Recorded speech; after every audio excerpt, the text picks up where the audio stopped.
What's up, bro? What's going on, brother? Happy day. Happy day, man. Another episode of Fights with Friends. Another episode of Fights with Friends, but today is a special day because today is May the 4th, man. Yeah. May the 4th be with you. May the 4th be with you. Even though we are both Sith fans, dude. And it is, I will have to say, for us, it is Revenge of the 6th all the way. Vader we do Palpatine. not appropriate Cinco de Mayo. We take Revenge of the 6th. Yeah, I know everybody listening to this, it's like July, but, you know. We've got to give a shout out to our favorite day. We're going back in time to May 4th when we recorded this. Yes. Exactly. But I don't even consider May 4th Star Wars Day. It's not. May 4th is because, like, May the Force be with you, May the 4th. So I look at it that way. Yeah, but not as in the day that George Lucas released Special Ed Star Wars. Special edition. Okay? This is PC not warning. a PC thing. warning. Like, he just decided to, like, Special hey, Ed. there's this new thing called DVD. I'm going to release a version of my movies that no one has ever seen before and make it so that the theatrical versions that everyone has seen before That are came out- unavailable. That premiered on May 25th, Yes. the real Star Wars Day. Yes, they did. Yes. Again, as a Star Wars holiday, yes. As the release of anything, no. Yeah. I'm always down to celebrate Star Wars even in July. This It's was like this Christmas was the in day July, the we do Star theatri- Wars in July. This was the right? day that Han shooting first died. Yeah. This is the day that Han was. I was going to make some kind of resurrection thing, but because we did just whatever, man. I don't know. But we got Jay Adams on the show today, dude. We are going to have a great episode, and it's going to be a great follow-up episode to our last episode with Doc. Yes. And we're going to continue into the Ray Donovan world that I feel Yeah. like probably a few more times in the show we're going to go down. We'll probably come across some more Ray Donovan for sure. Yeah.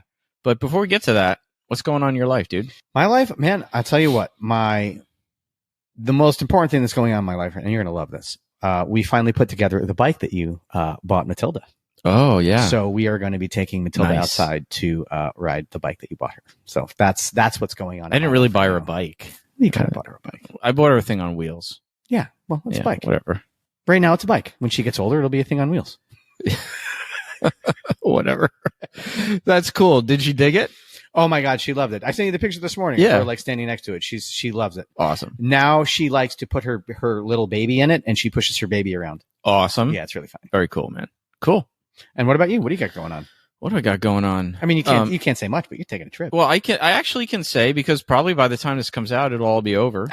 Right. So, but I Fucking say did it. audition. That audition I mentioned in the past couple Yes. episodes was for Dead City, The Walking Dead. So That's right. So even if it doesn't come back, there's maybe a glimmer of hope, guys, that when they don't get back to you within a few days, that they're going to be like, we want you. Yeah. So I'm leaving on Monday to spend 7 days in Boston working on Dead City. So That's awesome, that'll man. be I fun. can't wait. That'll be fun. And working with James Armstrong, who is like from the legendary Armstrong stunt coordinating family. Yes. Vic Armstrong, Andy Armstrong. I mean, it's just like, Was one of them the one that wrote the well, they both stunt- wrote a book, right? the stunt for kids, the raising your stunt. Vic Armstrong wrote an autobiography called, I think it's called The Greatest Stuntman in the World or something. No ego, but it is a good book.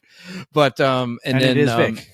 That was Vic. Yeah. And then I've never met Vic, and I've never met Vic or Andy or James, ironically, but, Andy Armstrong wrote an amazing book that I recommend to everybody called The Action Filmmaker's Handbook, Yes. which is phenomenal. You got for me for my birthday. Yes, it is an amazing book. I revisit that book time and time again when I have questions about things. Like, it's one of those books that I have scribbles and highlights and notes and Post-its and stuff stuck into.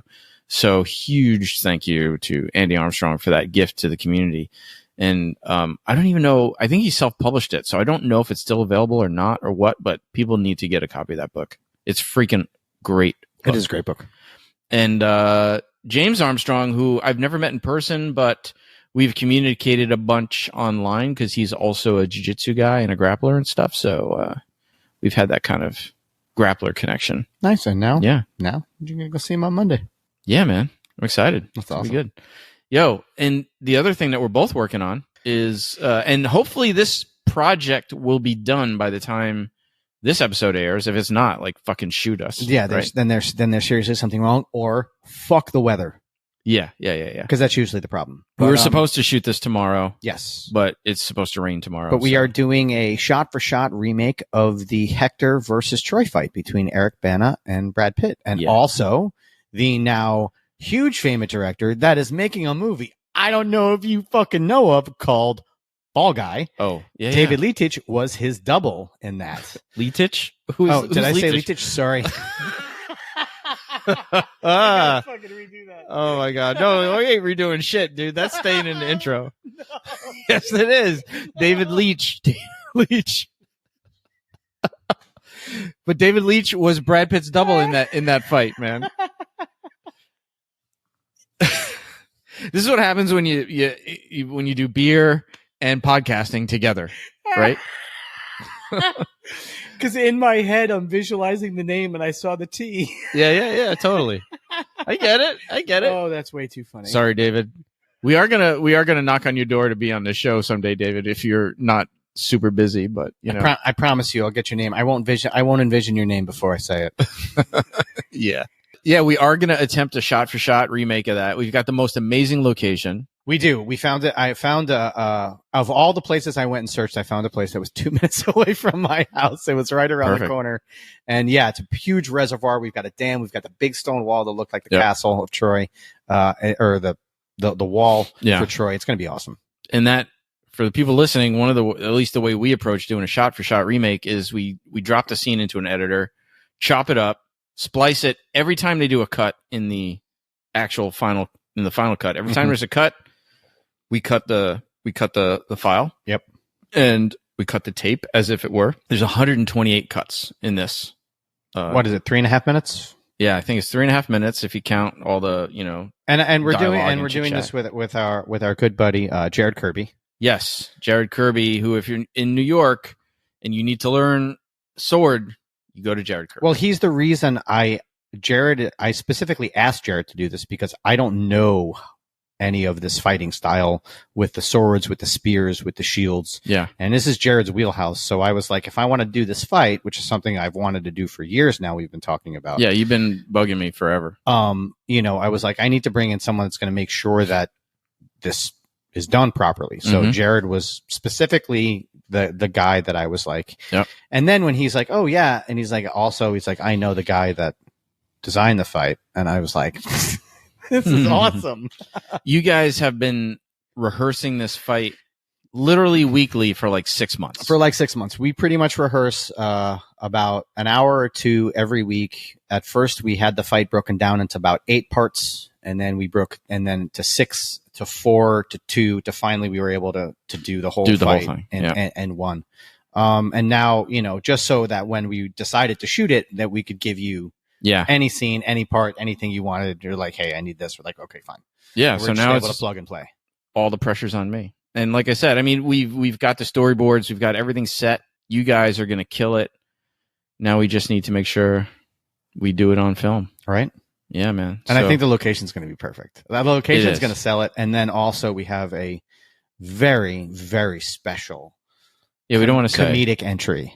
Yeah. And you guys will see when it comes we don't want to say, but we're not going to ruin it. No, but check the show notes, because if we actually finish this shit, the link will be in the show notes. Absolutely. Yeah. But otherwise, let's get on to our amazing episode we have coming up. Well, hold your horses. What are we doing? What we got going on? We wouldn't be making an episode if we didn't have people supporting us. We have supporters. They are so important. How could I forget them? I don't know. We'll ask David Leitich. We'll ask David Leitich the importance of sponsors. Oh boy, I'm spitting all over myself here. Who will never be a sponsor now? Yeah, seriously. No, but dude, okay, let's dial it in, because we need to thank some fucking people. All right, so first let's go right off the bat, and I don't want to pick favorites, but I'm going to, because I love shooting things. So let's just go with Tactical Black. Oh, fuck yeah. Tactical Black right off the bat. I mean, these guys are absolute professionals. If you are on screen and you are looking to learn how to shoot, learn how to clear a room, learn how to look professional, safely handle a weapon, Tactical Black is your place to go. Yeah. And they're based in LA, and they'll take you out on the range, so you could actually learn to actually shoot or to Hollywood shoot, but how to be safe in all scenarios. Mm-hmm. And they also we've rented to them here. And I know they also teach in the UK. So they're out there. So if you want to bring in some great firearms instructors, these are the folks to talk to, right? Yeah. And if you are trying to look for a job where you can actually use those skills, you would go to Stunt Contact. Stunt Contact. Yeah. That is definitely the place to go. Or also, as we were just mentioning before, where you can take notes and make sure you don't submit to the same people 2, 3, maybe even 4 times. Yeah, their website, their interface is really awesome, dude. Like, and for every production that's listed, and they go through everything, things that are in development, things that are in pre-production and production, whether they have a stunt coordinator or not.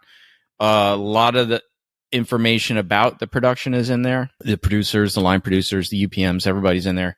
But what I love about their website is the ability to take notes on each page. I submitted here, so you don't get that. Did I submit to these dudes That's already? Exactly what I was talking about. So it's really, they're great. They're great. And if you want to go to Tactical Black, but you don't live in LA and you need to drive there, you like that segue? We're going to go to Metro Camera Cars. They're not a cab company, but they are the most amazing folks that run an amazing camera car operation. Yeah, our buddy Joe Baris. Yep, Joe is awesome. If for any chance you can't drive to any of these locations, you're going to have to fly. And who better to fly you to a location than Fight or Flight Entertainment? Fight or Flight. Yes, Fight or Flight. That's Brett Cope's Entertainment Rigging. This guy also does amazing workshops around the country. You definitely need to try and catch one. And you follow his social media. He's always announcing where he's got another workshop coming on. You get a really good primer on entertainment rigging. Even if you're a performer and you're not a rigger, but you want to learn the basics of just how to be your own safety person. Mm-hmm. Super important. And he was a lead rigger for Cirque du Soleil, so for quite a while, yeah, for a long time. And the dude knows his shit, man. Yep. Yeah, for sure. But we don't make this show only based on their support. Although we are so thankful for our sponsors, we also have our Patreon subscribers. We do, and those are the people that are on the ground that are here with us, and honestly, running the podcast is a marathon. Yeah. Right. And so the sponsors gave us that initial injection of capital to help get us started. But it's really the Patreon that are there cheering us on. It's going to keep us going on the marathon. Yeah. We really, really want you guys to support us if you like this show. So please visit our Patreon. There's lots of levels. You can donate as little or as much as you want. And look, even if you can't, make sure you at least give us a like, a follow, and a subscribe. Yes, everywhere. Everywhere you can. It helps everything about what we're trying to do with the show. Yeah, yeah. And those are really important. Pretty much across all social media platforms, it's Fights with Friends Pod. YouTube, Instagram, really easy to comment with us and we can actually get back to you. So I would say if you're on the YouTube, make comments. If you're on the Instagram, make comments. You can, if you're on our Patreon, you can definitely message us and make comments. And we have private chats for the subscribers on the Patreon too. So yeah, I think that's it. That's awesome, man. Let's get into it. Let's, I was already there 5 minutes ago, but then you started fucking babbling. So let's get into this interview, bro. Let's get into the mix about our sponsors with J.R. Adams. Jay, man, we'll see you in a minute, brother. Yeah. All right. So, dude, we got J.R. Adams on the show. Thank you for coming, Jay. Raise a glass. Boys. Jay, hello, fellas. Good to see you guys. It's nice to see you. I haven't had a chance to see you guys since pre-COVID, I believe. Yeah. Last time I saw you was at my birthday thing. I think. That's right. I think I was in town doing a show and your birthday was going on. So, I had to come and hang out with all you guys. That was fun. That was awesome. It hasn't been before COVID. It's been that long. Yeah. Because I haven't been back to New York since COVID. So I've been to Philly, but not New York. Yeah, you've been to Philly. What were you working on over there? This new show, it's going to be on Apple TV called Sinking Spring. That's cool. Excited. Can you tell us, give us any info on what it's about? Yeah, from what the synopsis on IMDb, so that I'm not saying anything out of order. Okay. It's two guys that pose as DEA agents to rob drug dealers, and then they rob the wrong drug dealers, and now all the drug dealers are going after them. Nice. Based off of a novel. Yeah, it's based off of a novel that was a guy that from the Philly area actually wrote. And so we did one season of it, and nice. It's pretty fun. I'm excited to see it. Sweet. Sweet. It'd also be nice to just see the story played out in a series and not a movie. It sounds, and that's what's cool about that's what's so cool about all these new platforms is a lot of people are taking those stories and that. Instead of condensing them down into a movie, we're getting 6-episode series, 8-episode series, and it's a lot easier to tell some good stories. I'm digging it personally. It's pretty cool. It's something Zack Snyder should do with a lot of his movies. Cut out the slow motion. He should just and just make a series.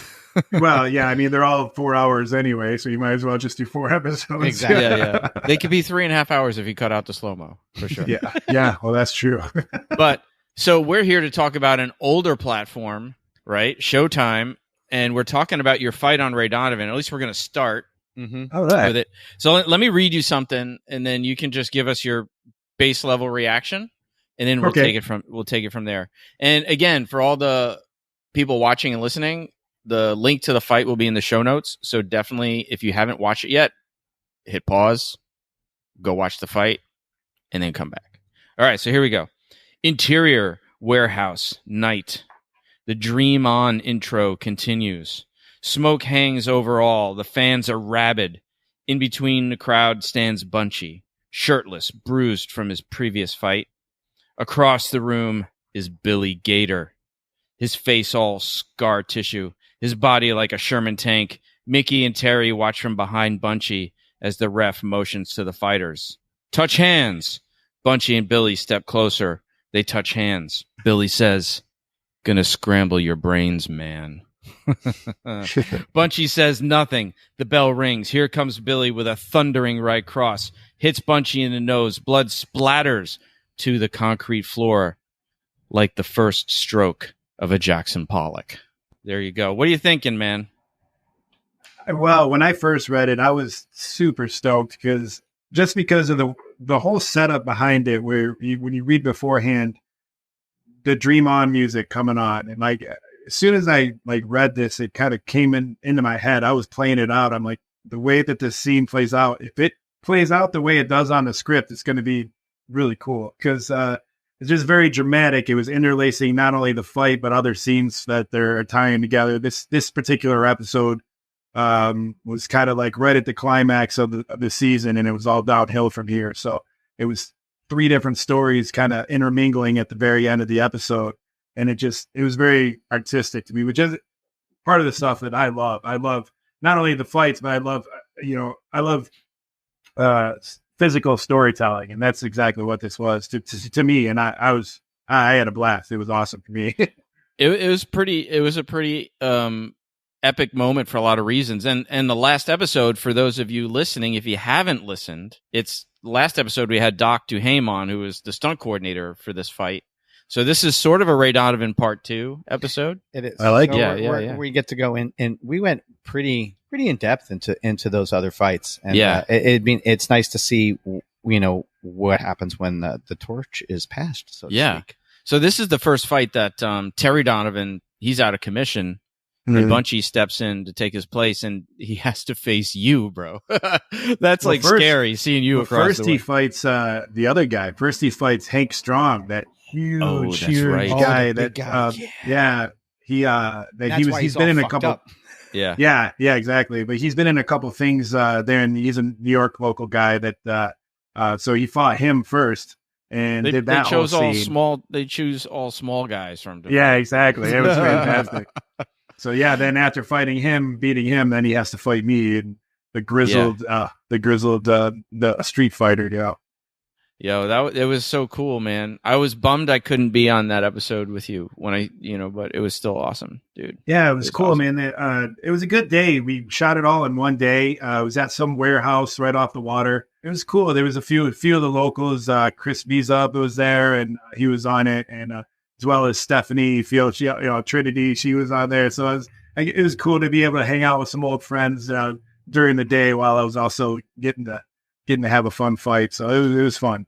And that warehouse down in Red Hook that's a great warehouse. They shoot everything. Yeah. That it was awesome. So visually it worked perfect for the scene, and it just looks so cool. Yeah.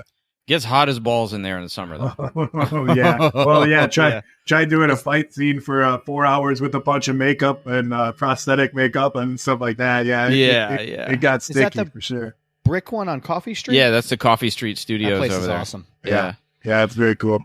Anybody who's ever worked in New York will find themselves in there at some point. I mean, I've been in there for Ray. I've been in there for Blacklist. I was in there for Iron Fist. Iron Fist, yeah. Yeah. Take us through the process. You get the script. Obviously, at some point, you got contacted by Doc before you got the script. Yeah, well, I was in an episode, a couple episodes before that, just kind of in the background of the boxing gym, just working a heavy bag and things like that. And got along real good with Doc, and he wanted to bring me back. So he wanted to bring me back for one of the fights, and it worked out perfect. So, he brought me back for the fight, and we had a few rehearsals. We came in a few times for rehearsal with Anthony Vincent, actually. It's coordinating the fight with me, with us and Doc. And so we got to work with him. Yeah, that was really cool. Got to work with him. For the people listening, Tony Vincent is another longtime performer, stunt coordinator here in the New York area. Legend. Come from a legacy of people in the business. His father, yeah, by the same name, and great guy to work with. So he came in with us and put the fight together, and we came in for rehearsals because we had to rehearse with Dash. Because Dash actually ended up doing the whole thing himself. He didn't use a double at all. He did the whole thing. So came in a couple of times with him and a couple of times without him, and put it all together. And had a blast. And it was a lot of fun working with Tony. I never got to work with him or Doc before, so it was really cool to work with both guys. Yeah, they're both awesome. Tony is the first coordinator who ever referred me for a job. So, nice. Way back, like before I was even SAG, and he referred me to who was it? Was it Norman Douglas? I think was coordinating the Americans, and they needed a Russian martial arts stylist guy, and I had never met Tony, and then but I heard that he had referred me because I was like the Russian martial arts guy, and so you're Sambo Steve, of course they were calling you. That's it.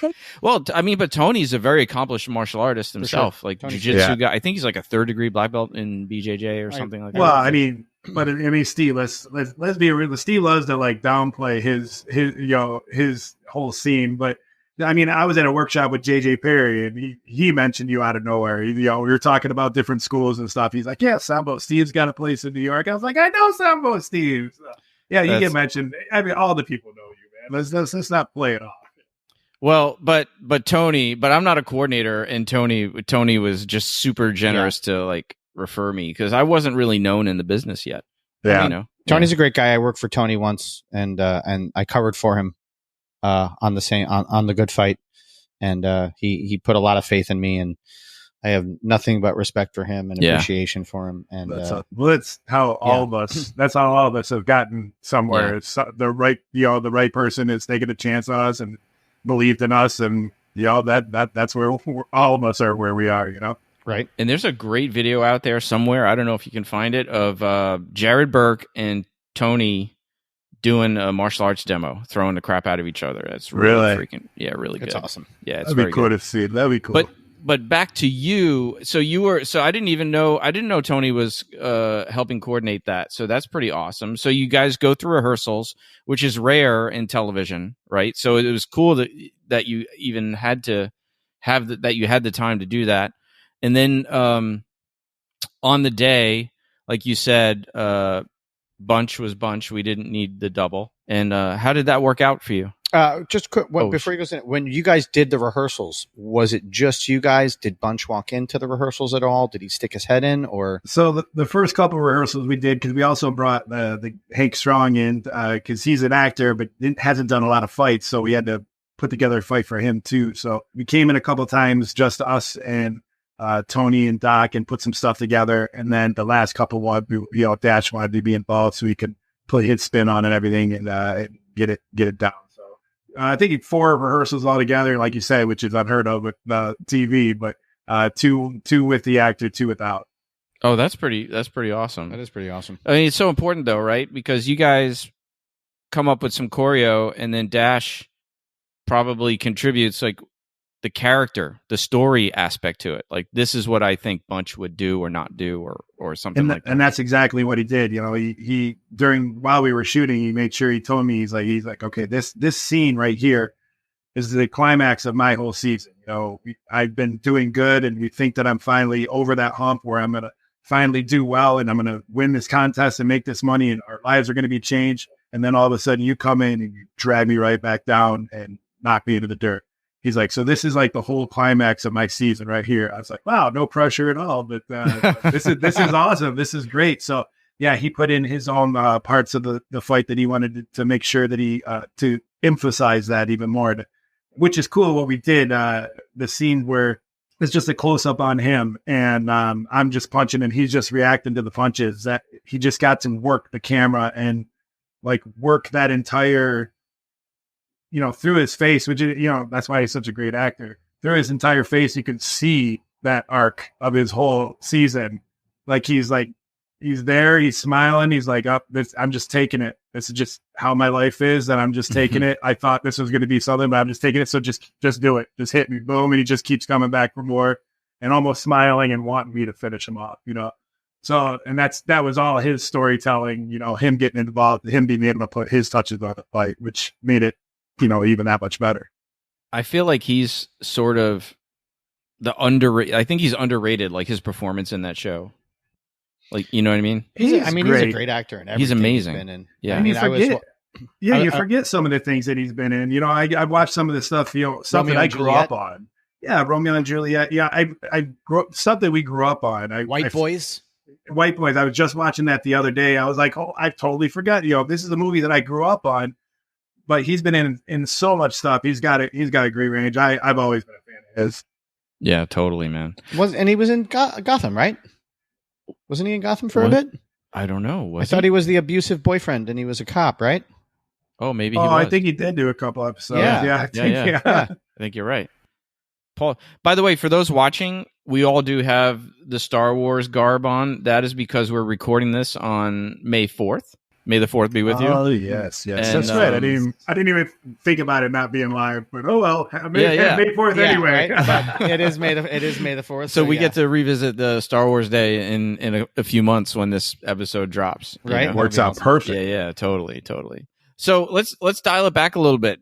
We know that you have a long history in what brought you to stunts, but tell us a little bit about you. You're from originally the Metro Detroit area, or did you move there, or that's where you're from? No, I was born and raised here in the Detroit area. Son of a Chrysler worker, you know, nephew to a Ford worker. You know, we're big three people around here in Detroit, obviously. But yeah, I grew up here in Detroit. Was always into entertainment, wanted to become an entertainer of some sort growing up, but being in Detroit, you don't really see that as a possibility. That's something in Hollywood, you know, that's something in New York. I'm like, when am I ever going to get there? You know, as a kid, growing up, even, you know, Detroit's a big area. It's not like I'm in the middle of Nebraska somewhere and dreaming of going to the big city, but you know, you just don't see that as a possibility. But later on in life, I ended up becoming, a professional wrestler, and I did that for years. And I enjoyed the hell out of that. I got to travel around the Midwest. I got to wrestle for WWE whenever they would come to like Michigan, Ohio area. I would do things with them. So had a blast doing that. You were Eddie Venom, right? Yeah. I wrestled as Eddie Venom. I would mostly a bad guy. And just like most wrestlers, I was a comic book geek. So Venom was Eddie Brock. So I used the name just like a lot of guys do. Cool. You know, steal the wrestling names from comic books. A lot of guys do that. But let's put a pause button before we go. Like, how do you go from I want to do this to getting it? Like, how'd you get into the wrestling business? Well, so like I said, I was always kind of into entertainment. I've been in bands and things like that.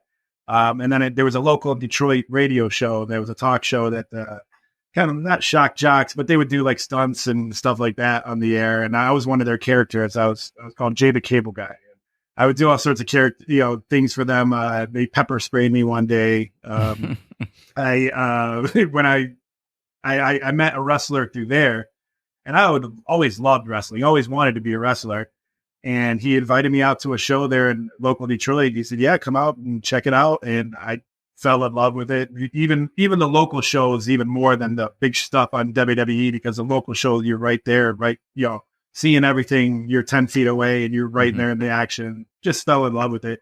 Went right home. I went online, found a school, and started. I think the next week started training and just went to it from there. Yeah, it was. I found a wrestling school here in Michigan. There's a few here, throughout the state and throughout the country, and was able to get trained and trained for about 6 months before I had my first match, and went from there. I wrestled for about 12, 13 years, I think. It's kind of like, I feel the same with MMA. Like, I definitely dig the amateur local shows more. Like, I feel like I know the fighters, I know their stories, they're hungry. Absolutely. You know what I mean? Way more than the big time shows. And you end up becoming like more of a part of the show than just watching the show. Yeah. That, which is, that was always my thing. That was why I was a decently popular wrestler, because you learn later in your career, it's less about the moves and more about the interaction with the fans. So my interaction with the fans was first and foremost, as opposed to the moves of the, so that's why I was, halfway successful. So, and it's just something that helped me transition into the film industry, being comfortable on camera and being comfortable with fighting and things like that, being comfortable in front of a crowd. That's all, that all helped me, lead into that. And choreography and all that stuff. Absolutely. Right? Yeah. Just memorized. Yeah, exactly. Just keeping those moves memorized in your head. I mean, wrestling, we like to say, it's not fake, and it's not fake. It is predetermined, but it's a lot of choreo. It's a lot of memory. And acting. I mean, exactly. I mean, we have to, a lot of times too, people can't see everything that's going on, but they focus on your face. So you have to convey all of these emotions, and whether it's anger, whether it's hatred, whether it's fear, whether you're doing this all through your facial features and trying to connect with those crowds. And that's how I learned to really emote and things like that, by being in front of those live crowds. So people should stop going to UCB and go to wrestling school instead. I'll tell you what, you'll learn a lot. You will learn a lot. Not only how to move, how to control your body too. That's one of the things that I learned with wrestling, how to control your body for, how to fall correctly, things like that. But just knowing how you can move your body, control it to make sure that you avoid injury. It's an amazing thing. I wouldn't be where I am without it, to be honest. It's one of the most common things that you hear of in wrestling is just injuries. Like when a wrestler tells his story, I feel like there hasn't been any wrestler without injury and those who did it their whole life and all, like, just a life of pain. Yeah. That's like, so when you were saying the outcome is predetermined, but it's not fake. No, you take a beating. You guys take a fucking beating. Oh, I mean, yeah. You don't fake have a chair slammed on you. Yeah. People like to say, "Oh, is that a fake chair? It must be fake." I was like, I wish it was, because it's not. Even if it was fake, what? Fake what? Yeah. Well, it has to be heavy enough to swing through the air and not bend. Yeah. So therefore, it's going to hurt when it hits you. Plus, too, no matter what, I'm 6'7", almost 6'7". When I pick you up over my head and slam you down, it doesn't matter how much padding there is or anything. It's going to hurt. Yeah. You're going to feel it, if you don't fall correctly. So. Yeah. So, what was the transition to stunts? you've been doing stunts about 10 years or so, or yeah. Surprisingly enough, an injury. To be honest, I actually broke my back in the ring when I was wrestling. Oh shit! I had a match where I had a guy on my shoulders and his back laid across my shoulders, and I'm gonna sit down on my butt. He's supposed to slide off my shoulders, but his legs got wrapped around my arm, so most of his weight stayed on my shoulders. And when I dropped down, it compressed my spine. Yeah, so I broke one vertebrae and I crushed another one. And that point, that's in the middle of a match. Yeah, well, right towards the end of the match. Yeah, so right when it happened, I felt like I might have broken some ribs in the back because a few months earlier I had an injury like that, where a back injury, but it was a broken rib. So I figured, they're not going to be able to do anything. I'll wait a couple of days, see how I feel, and if I still feel bad, I'll go to the doctor. Well, so by the next day, I was in so much pain. I was like, all right, I'll go to the doctor. They did an MRI. Turns out, I broke one of the vertebrae. She said another one actually crushed, so I lost 10% height on it when it crushed. Oh, wow. But you finished the match with that. That's the thing. I did actually. So you broke your back so bad you take that, shorter? Tom Cruise broken ankle. We took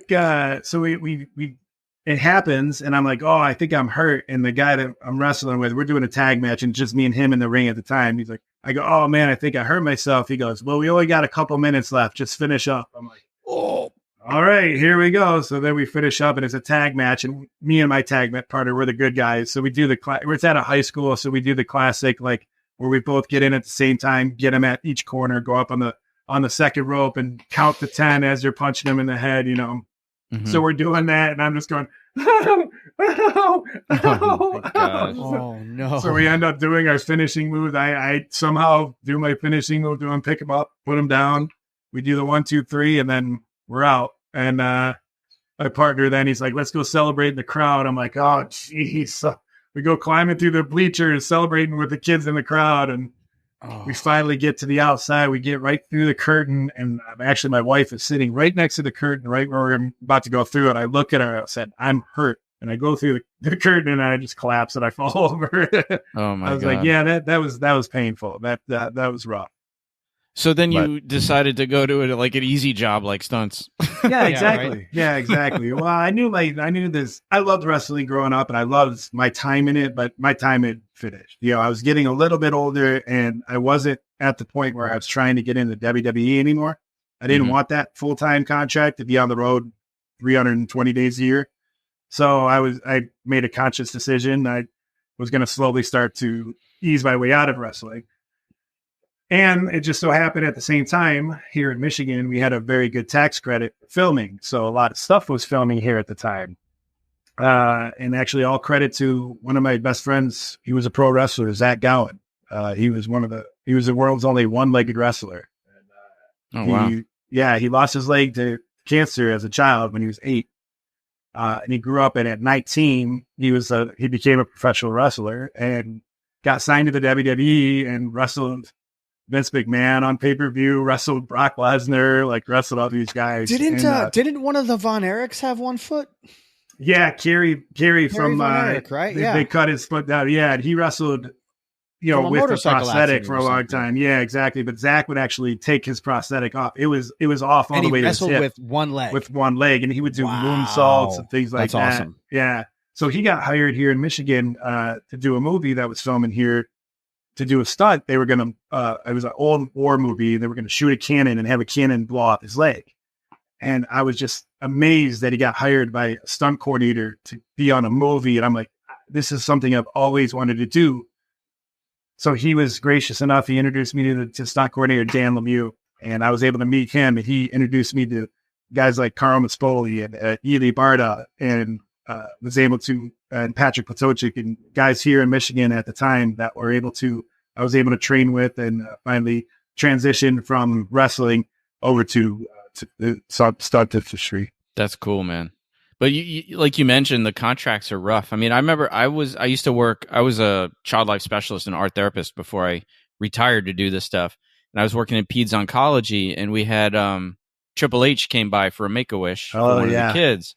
And I got to spend some time talking with him, and he was telling me, the amount of time he's like, I said, "Oh, it's great that you came out here to he was, first of all, he came for one kid who got the Make-A-Wish, right? He was finished with hanging out with that kid, and then he goes, any other kids that you want me to see? Like, he could have just left, Yeah. And then he goes to see this other kid who was the hugest wrestling fan, and in fact, they had made his bed into like 4-poster. They put ropes around his bed and everything, and then he had his own wrestling name and all that kind of stuff.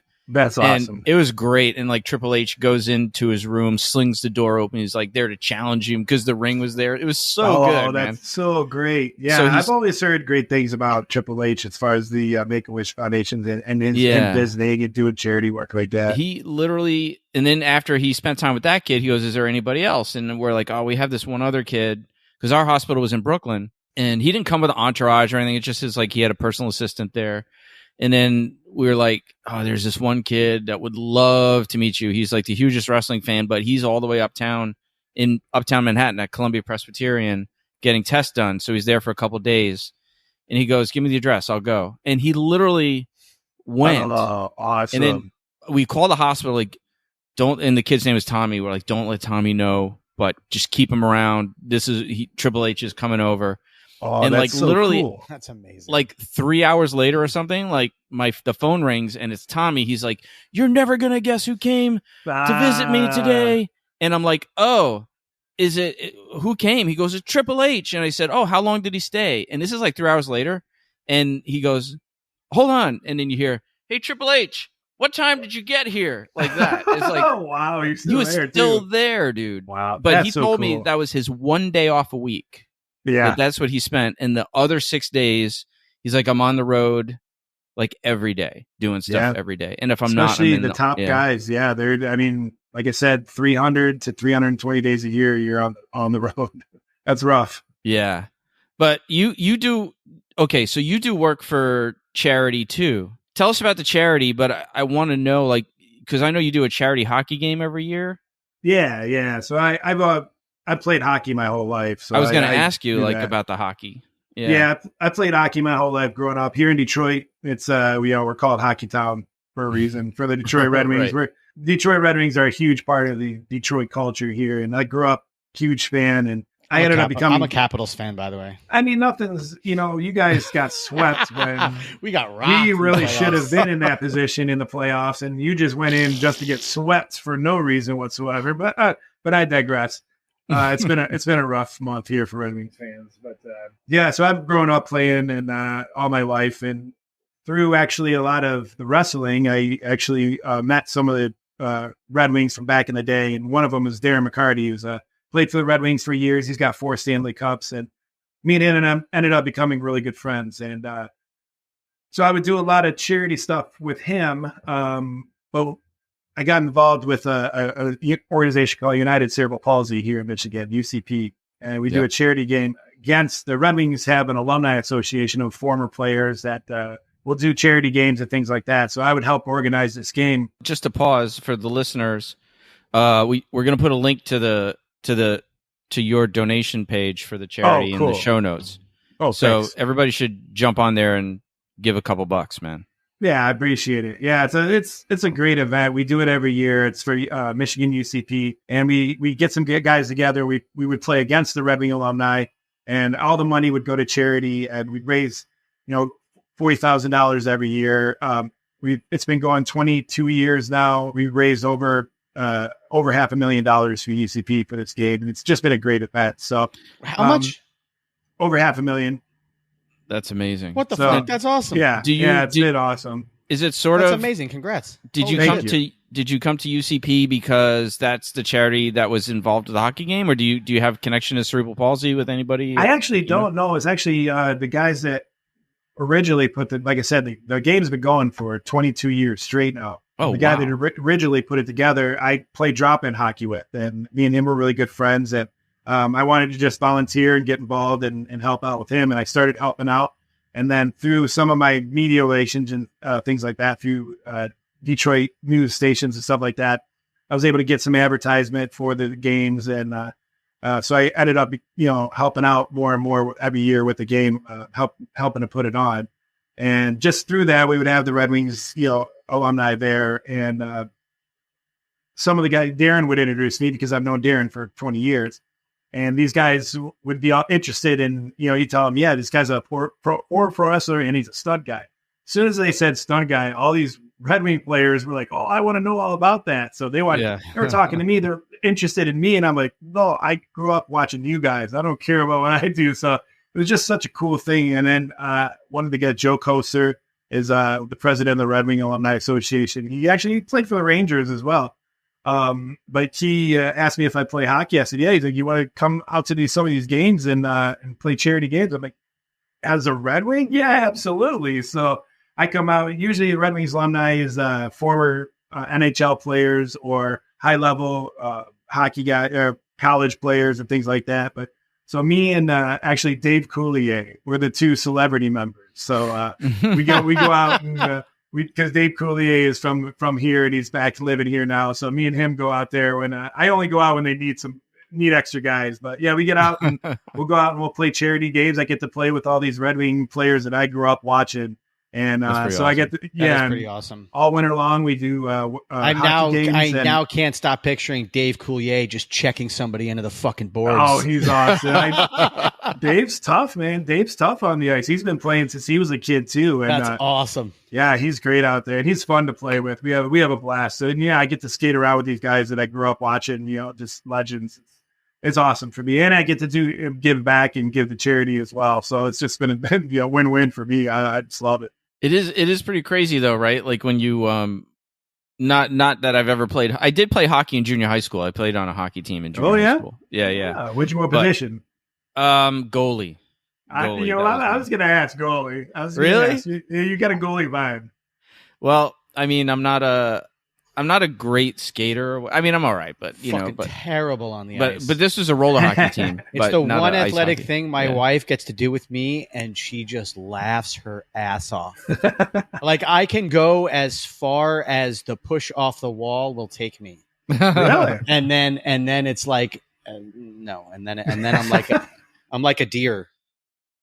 Like learning how to walk for the first. I'm like Bambi learning how to walk for the first time. You got some local actor there in New York that I worked with in Philly that he actually plays hockey. We bonded over that, so we're going to try to intermingle some charity games together. That would be fun. Oh, cool. But what I was going to say is, like you said, that they get all excited. Oh, he's a stunt guy. He's a stunt guy, right? It's like it's kind of like you're the rock star when you walk in the room. It's like I laugh when everybody's these days, especially like within the stunt community, like nobody recognizes us, we get minimized, blah, blah. I'm like, you kidding me? When we walk on set, it's like everybody's excited, like stunts are on set, bro. Stunts are on set. Hey, did you also know that there's this movie called The Fall Guy out? I see. Yeah, I mean, they had me on the local news just to talk about The Fall Guy. So yeah, here in Detroit. So yeah, it's crazy how especially with how much we've all been, fighting for getting recognition and with the Academy Awards and things like that. Now, all of a sudden, stunts are cool, man. Stunts are the best, man. And everybody's talking about it. It's like, yeah, we've been telling you that for a while now. Yeah. But I mean, in the industry, everybody, I feel like once we walk on set, like Steve said, like even the actors are like, oh, fuck. Stunt guys are here. Like they kind of even want to get close and hang out and talk to us. And like, because again, we do all the stuff that they really want to do. Yeah, exactly. Well, that's and in some cases that they can do, but they can't do for insurance reasons or whatever. So it's like, I was doubled on this show. I was doubling a guy, and now all I was doing is riding a motorcycle for him. And he's like, well, I kind of know how to ride, and I wish they would let me. And I'm like, oh, sorry, insurance. So, yeah. But yeah, I was Yeah, the same thing. They want to do these things because we're having fun. We get to have the fun. Yeah. An interesting story about insurance. And I was when Jackie Chan first came over here to film. When he would shoot, they could shoot everything in wide because he would do it all in one take. And then here, when they go to shoot it, they do everything in such small takes. That's why everything. If you watch the difference in his movies, everything is shot with inserts, and then it's like 1, 2. If he runs up a tree, he does 3 branches, then another 3 branches, then another 3 branches, then another 3 branches. But when he would film it in China, he'd go up the whole tree. Yeah, and totally. All because of insurance.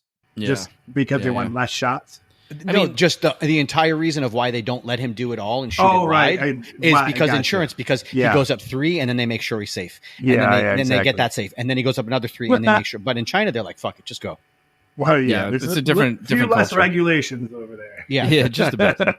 But I mean, like, I'm not less insurance. I'm not gonna, I'm not sure how you feel, Jay. We have never actually talked about it, but I'm like, okay, like, I honestly don't care about the Oscars. I really don't care. I mean, it's like, if we get recognition, awesome. But there's so many other things I would rather fight for than that. Like, I hear you. It's just a matter of it. To me, it's just a matter of like a respect thing, like, because they're not even if they just have in the category, just have it, because what my whole thing is, whenever you watch the Academy Awards, okay, the clips that they show, what are the clips that they always show of the movie? It's usually the stuff that we're doing. It's the action stuff. It's the stuff that people want to see. So it's funny how they kind of promote these movies as being this, but they don't, they don't recognize what made it that. Yeah. Well, I mean, they do, but when Tom Cruise does it. Yeah, exactly. I mean, it's like with the Fall Guy stuff. It's awesome. Like, listen, any press is good press, no matter what the reason for the publicity. Even though we all know that this is just to make more money, and then when this movie's done, they'll stop with the press junkets and talking about us and stuff like that. This is just to sell a movie. But like, I don't care. Give us the press, man. Yeah, absolutely. Like, yeah, it's fun, man. It's fun to be able to see like guys that we know like showcase like that. It's like, I don't know if I've been lucky enough to work with Justin Eaton, and he got to work on this with him. He's doing great, man. And it's cool seeing him get to do all this press stuff too, and to get recognized, because that doesn't usually happen. Or like with Fallout. Watching Fallout is like, it's like a drinking game. How many stunt people do we know? I'm watching it again with my wife, and in that first scene when not the first scene, but when the Raiders come into Vault 33, and it's just like it's what I like to call the Zack Snyder shot, which is where they have the music playing and the slow motion and just everybody running around. How many stunt people did we know? Like, oh my gosh, Anthony Mecca, Alec. Kossoff, like everybody. There were so many. They're people all in there. Scene. They're all in there. I got called like 3 times and it just didn't work out. I was booked on other stuff and I wasn't able to make it. But I was bummed. I would have liked to have been able to be out there. I never got a call, but it's so funny. So many people are like, "Great job," and I just don't. I'm like, I'm not even gonna bother. I'm just like, I complimented the show because I wasn't in it. To all of my friends, and they're like, you did a great job, and I'm just like, I just deleted the comment. I'm like, I'm not even going to go into it. I'm like, but no, I wasn't in it. I was like, all my stunt friends were in it. And it was freaking awesome, and I loved it. Yeah, you know who's awesome? Great. Who's awesome is Adam Shippey. He's inside the suit, the big. Oh my god, that's so cool. I haven't watched the show yet. Oh, you got to watch it. Oh, I know. I've been telling the wife. I am not going to reveal who the first Titan character is. True. It's such a great cameo. It's such a great cameo when he takes his helmet off. You're gonna I'm excited to see it. I've never even played the game, but I've heard of how good the show is, and it got me interested. So I definitely want to check it out. You don't need to play the game if you watch the show. That's what I hear. Yeah, because I was worried about that. So many of those video game shows, it's like if you haven't played the game, you're not really understanding what's going on. But this one is good, and then The Last of Us was great. You didn't have to play the game at all. It was great. That's what I like. What about the Outsiders game? No, I'm just kidding. But you were in the Outsiders. Tell us a little bit about that. That was pretty awesome. You were doubling on that show. Yeah, Outsiders is really cool. Outsiders is really like the thing that helped me like get projected. Like from I was first starting out, and it really helped me get my name out there and get me a lot of work, and it's all due to Ely Barda and Bobby King, who was coordinating. Like Outsiders. Like, do you work with Ted Williams on Outsiders? Yeah, Ted. Yeah, we've worked with him Ted. forever. Ted's one of my good buddies. And Ted's a good dude. Ben Resendiz did the Outsiders. And right? by the way, Ted, we love you, Ted, because you are a Patreon subscriber. Yeah, shameless plug, but Ted's awesome, very supportive. He jumped on the Patreon as soon as we launched it. He was on there. Yeah. Whenever I go to Pittsburgh, I always visit with Ted. We always get together and have dinner. And his daughter, Ari, man, I always go see her. Yeah. I always see her when I go to Pittsburgh, too. They're great. But that's where I met him. She went to a con and got me one of my Ash Pops signed by Sam. Oh, nice. Yeah, she's awesome. So Jay, you said that The Outsiders was pretty much what helped launch your career in this business. Yeah, so I started out, like I said, started out training here in Detroit with a guy named Patrick Potochik. He had a little dojo at his house, and I was able to work on some fighting on camera and stuff like that. And slowly we're getting small gigs here and there, mostly just helping him out or helping out somebody else. Nothing really big until finally Ely had called me and he said, asked me for my measurements and things like that. Actually, before I even saw that, there was on the Facebook post, we all have our Facebook message groups where we have stunt message groups where people are looking for somebody of a certain look and things like that. Just so happens on one of those pages, I saw a picture of Ryan Hurst. And Ryan Hurst, who, for people who don't know, he played Opie in Sons of Anarchy, but even before that, he was Gary Bertier and Remember the Titans way back in the day. Great guy, but for Strong years. Side. Yeah, exactly. So when I started growing my hair out, and people used to tell me I looked like him. So I was like, wow, this is great. They're looking for a double for this guy. I mean, the second we started talking about The Outsiders, I was like, yeah. Well, even with my long hair, you should see it. It was even more. But anyway, so I was like, oh, this is a guy. So I started to go to the comments. I was about to comment even before I could comment. I saw Ely had commented. He's like, Bobby, I got a guy for you. He must be talking about me. So Ely called me up and he introduced me to Bobby King, who was the coordinator on season 1. And asked me about my ATV riding because there was going to be a big gag early on with an ATV. And just because that's something that people in Detroit do.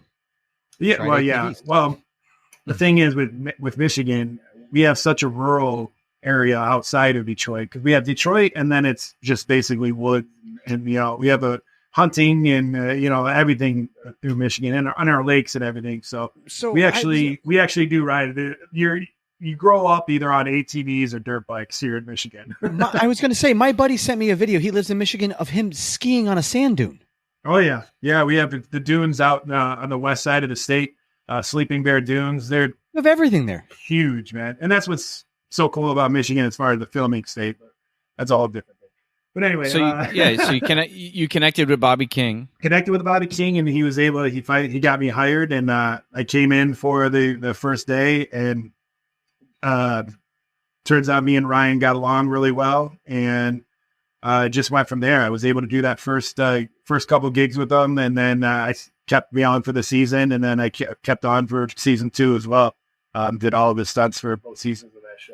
So, that's pretty awesome. It was a lot of fun. Yeah, it helped me out a lot because working with different coordinators, this show brought in a lot of different people. So I got to work with people I've never met before and things like that, especially on season 2 when Danny Boyer took over.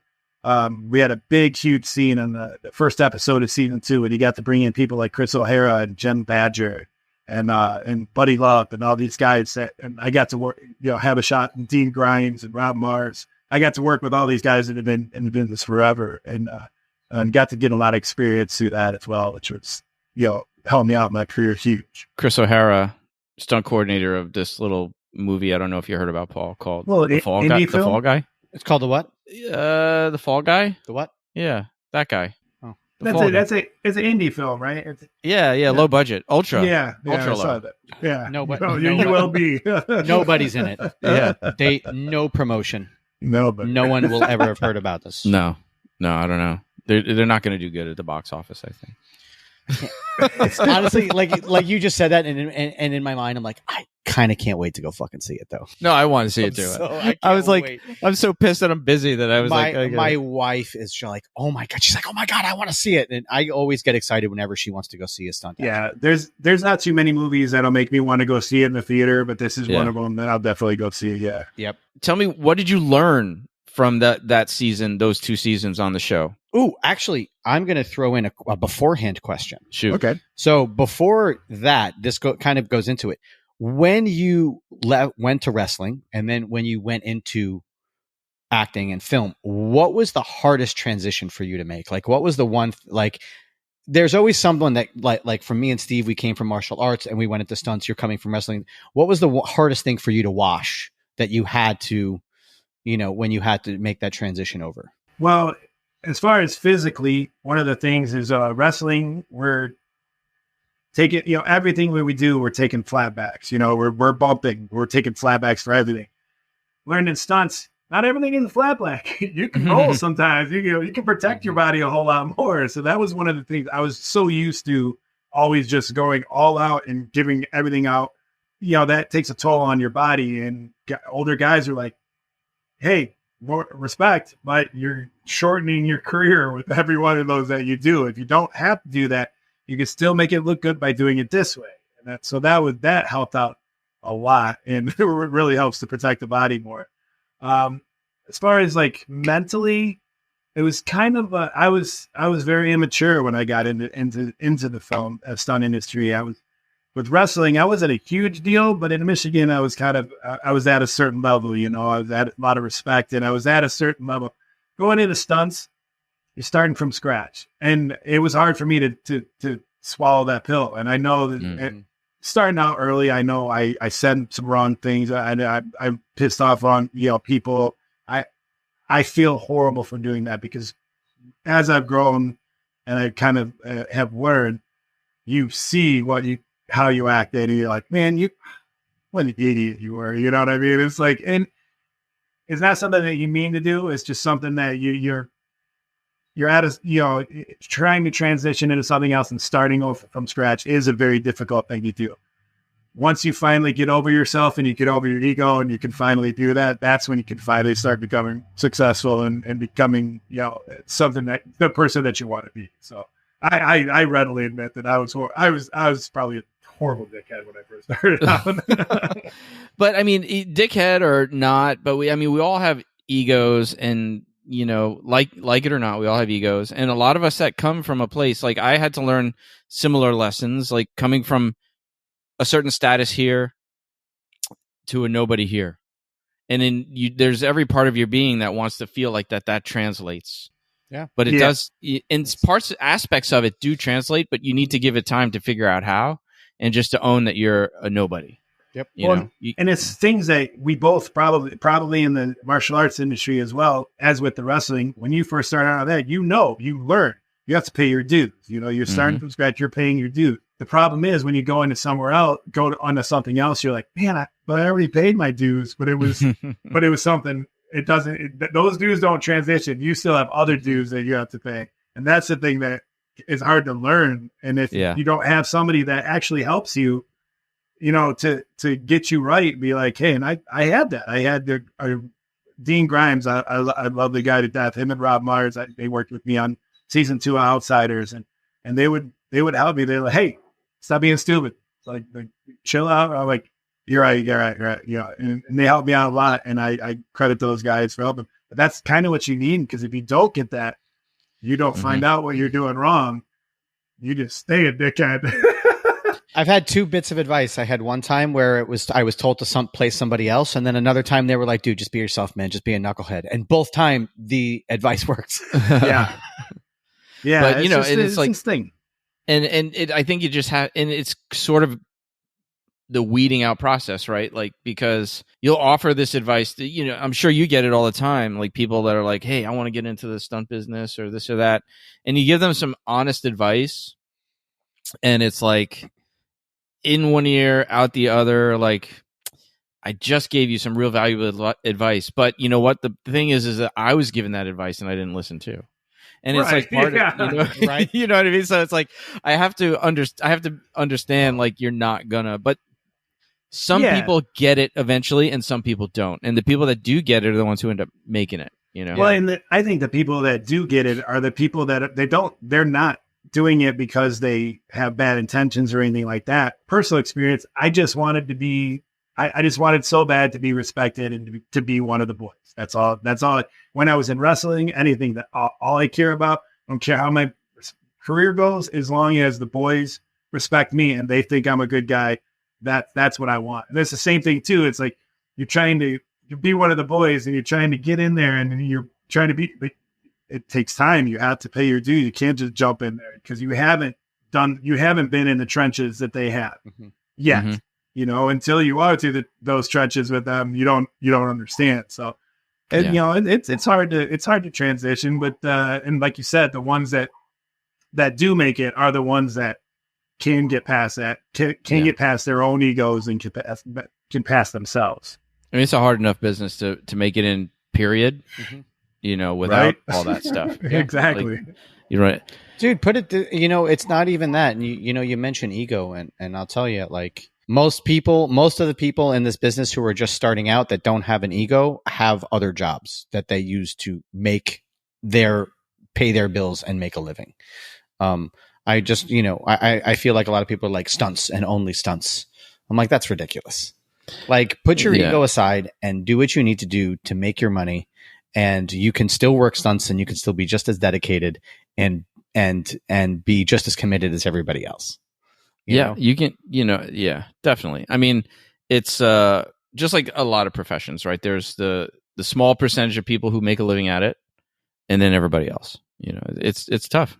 Good metaphor for our union. We have a ton of union members, but there's a certain amount that actually make a living, and then that's the dues you were talking about, right? Exactly. The SAG-AFTRA dues they have to pay. That's for sure. And and it's like no one has any problem. Like, I'm not making money doing full-time stunts, but then when it's like when someone snickers at you because you do something else to make money, I watch people who are like, yeah, well, I stopped working because someone told me that they frown upon that when you do that. And I'm like, well, how do you pay your bills? They're like, well, and I'm like, that's the most ridiculous decision I think you've ever made. I was like, go back to work. Until somebody pays your bills for you, they have no right to tell you how to live your life. If they didn't hire you, if they're not hiring you and they're not giving you work, they need to shut the fuck up. Yeah, I mean, there is that old school mentality is that you're all in. You're a stunt person. You're not, even the division between stunt performer and actor, like the old school, And if by all in you mean when you call me for work, I'll go to my boss, and when he says you can't day off, I'll tell him to go fuck himself and work anyway. I'm all in. Yeah, the problem is too, but the problem is too that times have changed so much too. It's not for any of us. You go a couple months between jobs. That's not easy to do anymore. With how expensive things are, we all have bills to do. So I know, and I know that firsthand. So I don't ever I don't look bad about anybody for doing something else as well. Like you said, because I work for myself. I have my own business. I work when I'm not doing film stuff. But as soon as the film stuff comes along, I drop it and I go do that. That's what I do. But so I never look down on somebody else. Nobody knows somebody else's situation too, man. Everybody's situation is different. Some people work a lot more than some people too. So they have the luxury of being able to have more time in between jobs off, So, and if you have a full-time job and you work stunts, respect. That is some crazy scheduling. And if you work at a place that lets you do that, then keep that job. Yeah, right. For sure. Hey Jay, what does the R stand for? My middle initial is R also. What's your R? It's just my it's my middle name. My dad's name, Ronald. I'm a Robert. I had to take on the R when I joined the union. I'm a Paul. Oh yeah, okay. Yeah, I had Matthew. There was already, so back in the 70s, there was the famous skateboarder Jay Adams. He was part of the V-Town, the V-Boys. So that was already, Jay Adams was already taken in the union, so I had to put in my initial or change my name. Did he start Zephyr? Zephyr, right? He started? Was that Jay Adams? Dogtown Z-Boys with Stacy Peralta and Tony Alba and all those guys. Yeah. He's kind of known for revolutionizing the skateboard business. And he was the bad boy of the group. He was the guy the kid that would tattoo his lip, and he had, unfortunately, the guy had a lot of drug problems as through his life, and he's passed away now. But he's known for revolutionizing the skateboard. That's for sure. That's one of the great things about this business is you meet people from all these such diverse, especially in stunts, like whatever skill got them in the door. Right. When I was working on Devs, one of the riggers is Eddie Fiola. I don't know if you ever met him, but he's massive in the He's like the creator of freestyle BMX. Yeah, he got into the business on that movie Rad, right? Like so. That movie way back in the day. I love that. Yeah, the backflip out of the bathtub. Oh man! And now he's that and thrashing. Yeah. Now he's all in on the business. He's rigging. Like all of it. He had like anybody who gets in this business, you get in for X. but then you have to learn Y, Z, and ABC. You have to learn all the other stuff. So, but that brings us back to the other question. So what'd you come out of Outsiders with? How did it change your game? Like, what'd you learn? More as far as I was doing a lot more. So I was doing more stuff with ATVs, a lot more fight scenes. So just working with different stunt guys alone, just putting together different fights. I got to work with guys like Don Lee, who's a great fight coordinator, Rob Mars, and got to work with him almost the whole 2 seasons, a season and a half, where he was doubling the dad of the character that I was doubling. So me and him, and there was a lot of strife there. So me and him had a lot of good back and forth. And so just being able to be under these guys and learn different techniques and things like that are going to help me along the way. But like I said, not even just the physical things, but just how to traverse being in the business, how to conduct yourself, how to get more bookings, how to, things like that are helpful to somebody when you going cold and, you're kind of guessing, kind of going about what you find online and how to do things, When I worked with Don, he was really great on giving me that advice. Yeah, Don was great to work with too. We had some great fight scenes that we worked with, and I love him because he's so into the whole creative process too. I mean, he's great as far as his enthusiasm and everything. We do a rehearsal, and he's like, "Oh yeah," he's like, "Yeah," and I'm not even fighting. He's off to the side, and he's like, "Oh, I love it, yeah, right there," just giving you encouragement and helping you through the whole process is. It just, that kind of stuff is so valuable to you. It's invaluable. You can't put a price on that stuff. What do you got coming up down the pipeline, man? Oh, besides a trip to New York to hang out with us. But I'd love to. I've been talking about that. I've been trying to get booked in New York just so I can come and hang out with you guys. But I've got a couple things in the can. The Sinking Spring show on Apple TV should come out hopefully in the fall. I was lucky enough, Beverly Hills Cop did a week here in Detroit. We did a fun chase scene throughout the downtown area, which I got to be involved with. So, that's cool. Yeah, I've got filming some industrials coming up, and I got a couple of things going. I got a regional cartoon commercial that's running and stuff like that. So I'm lucky. Things have been going good the past couple of months. So just hoping to continue to ride that along, you know how it goes. So, where can people follow you and you keep tabs on what you're doing and all that kind of stuff? Where can they find out what's going on? I'm on social media everywhere as J Adams at J Adams Stunts, or I also have my website, jadamstunts.com, where I try to keep it up as, I'm doing it myself. So it's kind of hard to keep up with, but I try to keep it updated as much as possible. But the social media the most is, through at J Adams Stunts.